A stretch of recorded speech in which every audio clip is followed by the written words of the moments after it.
हाँ जी दोस्तों, ये एक और छोटा अर्जेंट मैसेज मैं आपके लिए लेके आई हूँ जो कि मुझे कल से और लगभग परसों से ये एनर्जी पिक हो रही थी, क्योंकि सोलर एक्लिप्स की एनर्जीज चालू हो गई है। बहुत फास्ट क्लेंजिंग प्रोसेस चालू हो गई है और ये चैनलिंग स्पेशली उन लोगों के लिए है जिनके यूनियन 3D में अभी होने वाले हैं।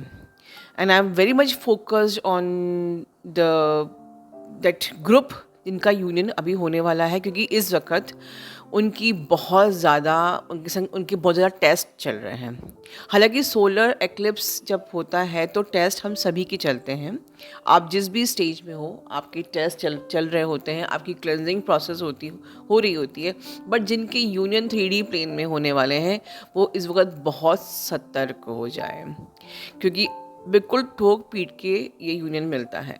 बिल्कुल आपकी कंप्लीट पॉलिशिंग होती है कि आप अभी अपने गॉड सेल्फ में आए हो या नहीं आए हो।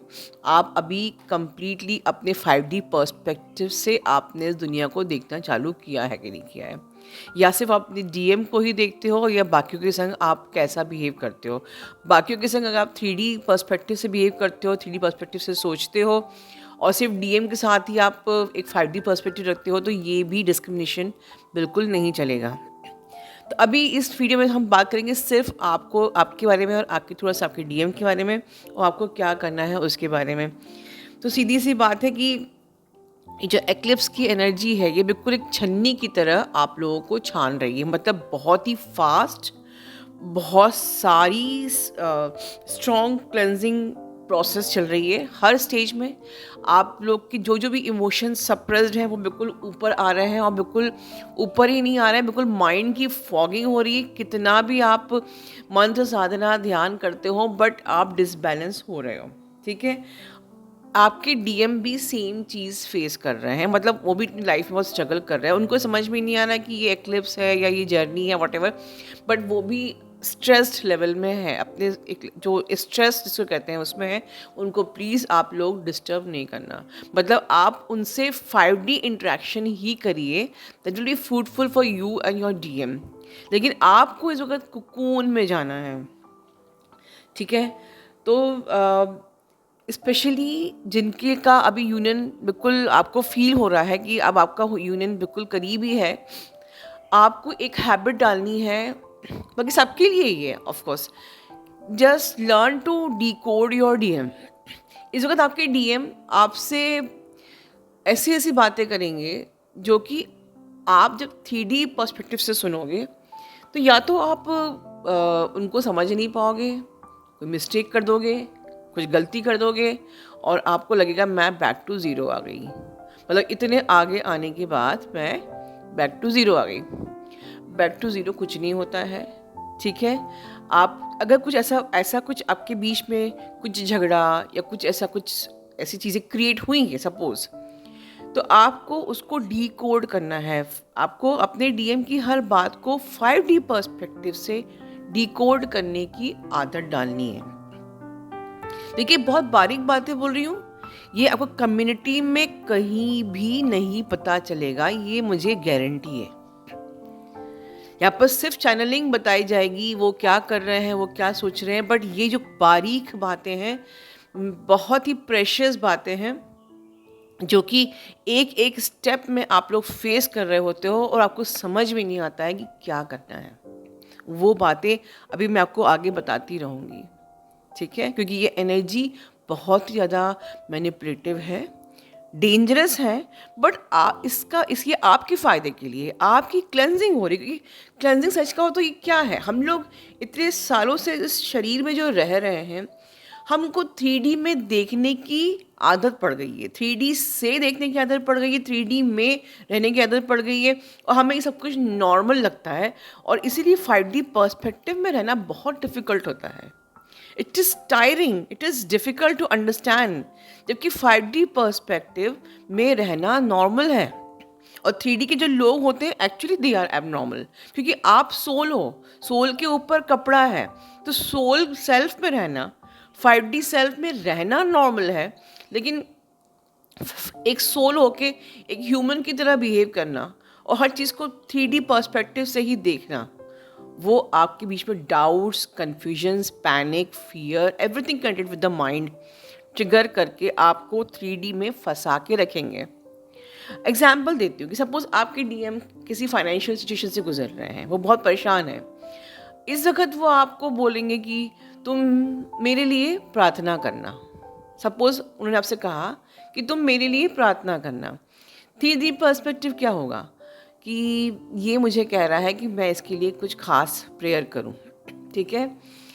और आपने कहा वो तो मैं तुम्हारे लिए रोज़ ही करती हूँ, लेकिन कि तुम्हें पता ही नहीं चलता, तुम्हें पता हो या ना हो, पर मैं तो तुम्हारे लिए बहुत दिन और रात प्रार्थना करती हूँ, ठीक है। और हम लोग अपनी स्पिरिचुअलिटी की बातें उनके आगे करेंगे, लेकिन और यहीं पर ही कहीं बात में गड़बड़ी हो जाती है और एक सीन, एक ड्रामा क्रिएट हो जाता है। अब इसको हम समझते हैं 5D पर्सपेक्टिव से। I am giving you an example only to how to decode. तुम मेरे लिए प्रार्थना करना, तो मतलब कि अभी जो समय चल रहा है, इस वक्त अपने डीएम के लिए और अपने लिए आपको प्रेयर करना है कि कोई भी एनर्जीज आपके डीएम को मैनिपुलेट ना कर सके, या कोई भी एनर्जीज आपके रिश्ते को मैनिपुलेट ना कर सके। सी, इसको कहते हैं 5D पर्सपेक्टिव से डिकोड करना। हम लोग हर चीज़ को डीएम ने जैसा बोला बस वैसा ही 3D में जैसा होता है बस वही समझते हैं। Yes, it is difficult, but वो आपकी सोल है, तो वो आपसे सोल की लैंग्वेज में बात करेगी। भगवान हमसे ऐसे ही बात करता है, right?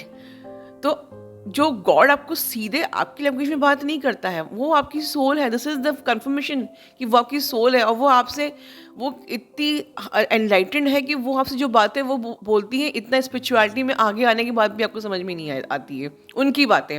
You are still required to decode your DM, क्योंकि वो जो बातें बोल रहे हैं, जब आप लोग की बातें हो रही हैं, मतलब कि आप लोग सोल सेल्फ में हो, तो वो सीधे बातें सोल से आती हैं, मतलब गॉड से आती हैं। And it is difficult for you to decode this if you are listening with the mind. खैर, ओवरऑल ये जो भी एनर्जी है, मुझे पता था ये होने वाला है। मैंने बहुत जल्दी से जल्दी आपके लिए थ्योरी पार्ट 2 तैयार कर लिया है, और हालांकि मैंने बोला है कि 7th is the last date of enrolment, but मैं उसको कभी भी रिलीज़ कर सकती हूँ, क्योंकि आई वांटेड कि सोलर एक्लिप्स के पहले वो थ्योरी आप तक पहुँचनी चाहिए। And I really pray universe की ये जो थ्योरी आपने बनवाई है, ये सोलर एक्लिप्स के पहले हमारे चैनल पे हमारे भाई बहन जो भी एनरोल करेंगे उनको मिल जाए, जिससे कि इस वक्त की जो भी तकलीफ़ और परेशानी इस अप्रैल मंथ की है, आप लोग उससे बच सको। ये दिल से मेरी कामना है, दुआ है। ये सुबह सुबह की मेरी पहली प्रार्थना है आप लोगों के लिए ओवरऑल। सो इस समय क्या निकल के आता है, क्या डिकोड करना चाहिए आपको मेरी बात का? Let go and let God, right? तो इस वक्त दिस समझिए कि this journey is all about you and universe. Let go and let God, मतलब अब जो भी चीज़ अभी इस वक्त 3D में हो रही है उसको लेट गो करना है, और एवरीथिंग आपको गॉड को सरेंडर करना है बस। अभी बहुत सारे आपके सरफेस आपके इमोशंस भी आपके ऊपर आ रहे हैं, कुछ ऐसे सप्रेस्ड इमोशन, जैसे कि फियर हो गया, एंजाइटी हुई फॉर नो रीज़न। आपको समझ में नहीं आ रहा कि मुझे फियर क्यों हो रहा है। ऐसा भी हो रहा है इस वक्त कि मुझे घबराहट क्यों हो रही है, मुझे बेचैनी क्यों हो रही है, मुझे गुस्सा क्यों आ रहा है, मुझे डर क्यों लग रहा है।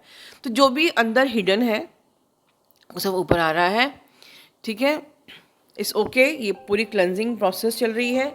एक और रीज़न है डरने का, जो कि ये स्पेशली उनके लिए जिनके यूनियन होने वाले हैं। आप माइंड सेल्फ से सोल सेल्फ में आ रहे हो। माइंड अपनी एग्जिस्टेंस खोता नहीं है, ये बीच का जो ट्रांजिशन का टाइम होता है ये बड़ा डेंजरस होता है। माइंड का अस्तित्व छूटना और सोल के अस्तित्व में आना, और जिन लोगों को मेरी बातें अजीब लग रही हैं, यही ट्विन जर्नी है। ट्विन जर्नी, ये जो जो लोग बाहर कम्युनिटी में कहते हैं कि ट्विन फ्लेम जर्नी, ऐसा कुछ नहीं होता है। सिर्फ आप लोग के घर आप लोग एक प्रकार से गलत रास्ते पे चले गए, दिस एंड दैट। वो खुद ट्विन फ्लेम नहीं है, वो नहीं जानते हैं कि ट्विन फ्लेम जर्नी ये ट्विन फ्लेम के अलावा किसी के बस की बात नहीं समझना। यहाँ पर सिर्फ अपनी टीआरपी के लोग बात वीडियो जरूर बनाते हैं, तो ये भी एक मैनिपुलेशन है, ये भी माइंड है कि हम जानते ही नहीं ट्विन फ्लेम के बारे में, तब भी हम वीडियो बना रहे हैं। तो ये भी एक माइंड है कि हम कैसे पब्लिसिटी अपनी अट्रैक्ट करें। ठीक है, जबकि एक सेक्रेड है। मतलब कोई अगर भागवत को पब्लिसाइज करे अपनी अपनी ग्रोथ के लिए तो ये पाप है, राइट। आप भागवत को अगर के प्रवचन जो जो सिद्धांत हैं उनको समझाएंगे, that is the sole purpose.